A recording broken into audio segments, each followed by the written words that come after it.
শুনলাম শুরুতে যে গানটা করেছে খুব চমৎকার একটি গান, ভালোবাসা মায়ার জিনিস পুতুল খেলা নয়।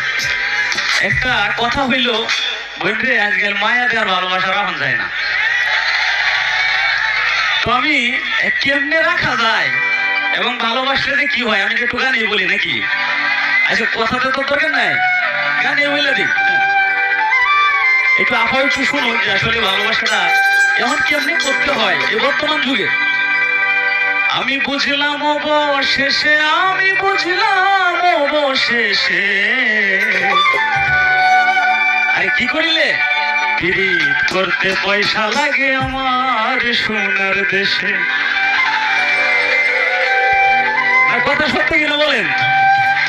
আপনার পকেটে যদি টাকা না থাকে ভালোবাসা জান না দিয়ে